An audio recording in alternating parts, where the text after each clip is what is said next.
आपकी कुछ आश्वासन मिले थे, उनमें से कुछ शर्तें मानी नहीं गई या एक भी नहीं मानी गई? देखो, हरियाणा में कुछ मुकदमे वापसी हुए। हरियाणा में जो इनकी डेथ हुई थी उनको कंपनसेशन दिया, पंजाब ने दिया, लेकिन उत्तर प्रदेश ने नहीं दिया। यहाँ पे भी उन्हीं की सरकार है। तो उत्तर प्रदेश के किसान आगे क्यों नहीं आ रहे, जबकि यहाँ पे 12 किसान जो है आंदोलन में शहीद भी हुए थे? आ जाएंगे धीरे धीरे, यहाँ के किसान भी आगे आ जाएंगे। अभी यहाँ का किसान जातिवाद में, धर्मवाद में, क्षेत्रवाद में उसमें कुछ बटा हुआ है। आ जाएगा वो भी, क्योंकि बड़ा है उत्तर प्रदेश, क्या कोई छोटा है। अडानी अलग अलग भाषा का वो है, अलग अलग वो है, तो आ जाएंगे ये भी। टाइम आशीष मिश्रा की जमानत, ये वही क्षेत्र है, ये वही बुंदेलखंड है। इनका पहिया या किसान संगठन ही रोकेगा, देश का आदिवासी रोकेगा। लड़ाई के लिए तैयार रहे, कभी भी घोषणा हो सकती है। अपने ट्रैक्टर तैयार रखना। किसान का जो वो है, जब भी साथ देगा किसान का और ट्रैक्टर देगा, वो चाहे उसका इस्तेमाल खेत में कर ले और चाहे भाई सड़क पे बैरिकेडिंग तोड़ने पर कर ले, करेगा ट्रैक्टर काम। 3 चीजों का ध्यान रखें। देश की सीमा पे जवान अपने टैंक का ध्यान रखे, किसान ट्रैक्टर का रखे और यूथ ट्यूटर का रखे, तो ये देश जीतेगा। किसान आपने ट्रैक्टर की बात कही, डीजल पेट्रोल इतना महंगा है, कैसे किसान? अरे युद्ध जब शुरू हो भाई, महंगा घटना देखा जाएगा जब होगी। ये तो महंगाई बढ़ी रही पूरे उसमें। राजनीति वाले तो अपनी जान बचानी भारी हो रही उनको। राजनीति वाले कहाँ आए हैं? राजनीति वाले तो आपने कई बार कहा कि बीजेपी को हराएंगे, बीजेपी को हराएंगे, इधर से हराएंगे, उधर से हराएंगे। ये कहा है कि देश में इस तरह की विचारधारा की सरकारें नहीं चाहिए, लेकिन विपक्ष देश में कमजोर है। हम तो कोई चुनाव नहीं लड़ते, लेकिन विपक्ष देश में कमजोर है, और जहाँ पे विपक्ष कमजोर होता है वहां पे तानाशाह पैदा होते हैं। आप बताओ, तानाशाह पैदा नहीं है क्या यहाँ पे? आप इलेक्शन में बता दो। हम तो नॉन पॉलिटिकल है, हमारा कोई वोट ना, हमारा उस तरह की व्यवस्था थी। लेकिन जो चुनाव लड़ रहे थे, हमारा कहने का अधिकार है, हम आगाह करते रहते हैं। हारे हुए कैंडिडेट को जीत के सर्टिफिकेट दे दिए क्या एक भी आदमी ऐसा है कि इलेक्शन कमीशन गया हो? एक आदमी बता दो। हमने लोग देखे, अगर विपक्ष ने उनको सिंबल दे दिया तो वे बीजेपी के मुख्यालय में सिंबल, अपना सिंबल देखाते जरूर देखे। नहीं, एक बात आप और बताइए कि आपके किसान संगठन अलग अलग हो गए, कई किसान संगठन इससे दूर हो गए और कई संगठन वहां उनके साथ जाके मिले। सुन लो जी। अभी उनका टारगेट है, वे 3-4 चीजों पे काम कर रहे हैं अभी, जो उनके लेटेस्ट है। सबसे पहला है उनका सिख और हिंदू का झगड़ा करवाना। सबसे पहला टारगेट सिख और हिंदू का। हिंदू मुस्लिम नहीं, अब की बार सिख और हिंदू है। दूसरा है जातीयगत किसान संगठन खड़े करने। हर जाति के किसान संगठन अलग अलग खड़े होंगे। अभी अगर हम बिहार की, उत्तर प्रदेश की और हरियाणा की उनकी बात करें, वहां पे खाप पंचायत सिस्टम है। खाप पंचायत आपस में कैसे लड़ेगी, उस पर उनका काम चल रहा। अभी उनका ट्रायल यादवों पर हुआ था। यादव 2 तरह के हैं, उनको झगड़ा करवाने की कोशिश कर रहे थे। यादव बिरादरी नहीं लड़ी। अभी उनका ये भी एजेंडे में था कि यादवों को लड़ाया जाए, ये उनके एजेंडे में था। हमें किसी जाति से नहीं, लेकिन हमने वो बताई है जो उनके एजेंडे नागपुर से तय हुए हैं। आजादी की वो 90 वर्ष चली, और आप ये लगाओ कि अगर ये धरना ना चलता तो सरकार क्या करती?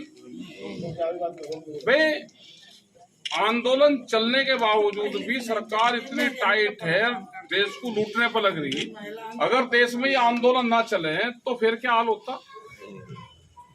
जैसे खेत में अगर जुताई ना करो तो बंजर हो जाएगा, तो ऐसे ही हाल सरकारों का था। ये तो देश से आंदोलन कोई खत्म कर देते, आंदोलन के नाम को खत्म कर देते, आंदोलनकारियों को खत्म कर देते। ये आंदोलन देश में फिर चलाना पड़ेगा। उस आंदोलन से ये रहा कि देश में एक नई वैचारिक क्रांति आई है। आप आज किसी भी युवा से पूछो, किसी बच्चे से पूछो, जो पहले 7-8 साल पहले की जो पोजीशन थी वो आज बिल्कुल भिन्न है। 14 से पहले क्या था और 14 के बाद में आज कितना युवाओं में परिवर्तन है। है, इसका कुछ हिस्सा बुंदेलखंड में लगे, बुंदेलखंड के लोग लाठी लेकर चौराहों पर खड़े हो जाए बॉर्डर पे, विकास में पूरा बर्बाद हो गया बुंदेलखंड। खनन संपदा बुंदेलखंड में, काम कर रहे बाहर के लोग। भाई यहाँ कोई हॉस्पिटल बनाया हो, कोई स्कूल बनाया हो, कुछ नहीं बनना। बुंदेलखंड के लोग डस्ट झेलते हैं। आपने इतना बड़ा आंदोलन किया लेकिन फिर भी परिवर्तन नहीं है, क्या हाँ, मानते हैं परिवर्तन यहाँ देश में भाई 90 वर्ष आजादी का आंदोलन चला, 90 वर्ष लगे थे। आप? अभी क्या मानते हैं, और भी आंदोलन होंगे? बड़े आंदोलन होंगे देश में, उससे भी बड़े आंदोलन होंगे। मिशन 2024 जो है मान के चल रहे हैं ये कि तो सरकार का है। हाँ, सरकार कहने के वो तो अखबार वालों को दे रखे ना, क्वेश्चन दे रखे, राम मंदिर का दे रखा क्वेश्चन, और अभी ये उसका मिशन 2024 का दे रखा, और प्रधानमंत्री किसानों के लिए काम ठीक कर रहे नहीं कर रहे। ये 3 क्वेश्चन अभी वहां से नागपुर से प्रेस के लिए आए हैं, तो हर प्रेस में जरूर पूछे जाएंगे। नहीं, हम लोग नहीं पूछते, हम लोगों ने तो आपसे वही मैं क्वेश्चन पूछे जो आप ये आंदोलन लखीमपुर खीरी के केस को सुप्रीम कोर्ट देख रहा है। आंदोलन कब तक आपका प्रस्तावित है, कब से शुरू करेंगे? नहीं, आंदोलन हम 24 घंटे सर के ऊपर खाट रखेगा, चौराहे पे कहीं भी ख्याल है। जब जरूरत होगी, देश को जरूरत होगी तो आंदोलन होगा। हमने बताया कि आंदोलन वैचारिक क्रांति में आंदोलन चला हुआ है। पूरा देश की डिमांड है कि एमएसपी गारंटी कानून देश में बने, ये पूरे देश की डिमांड है। उस पे आंदोलन होगा, एमएसपी गारंटी कानून पर होगा, स्वामीनाथन कमेटी की रिपोर्ट पर होगा, इन पर सबका होगा। जिसपे आप आरोप लगाते थे उद्योगपति अदानी, आज हिंडनबर्ग की एक रिपोर्ट ने उनको रसातल पे ला दिया, इसके बारे में कुछ कहेंगे? भाई जॉनसे को अमीर बनाने के लिए पूरी भारत सरकार लगी थी, और पूरा देश बिक के भी वो अमीर नहीं हो पाया। जो अगर वो अमीर नहीं हो पाया तो इस किसान की क्या हालत हुई होगी।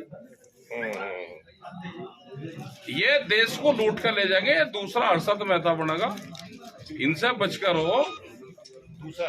हाँ, दूसरा बनेगा।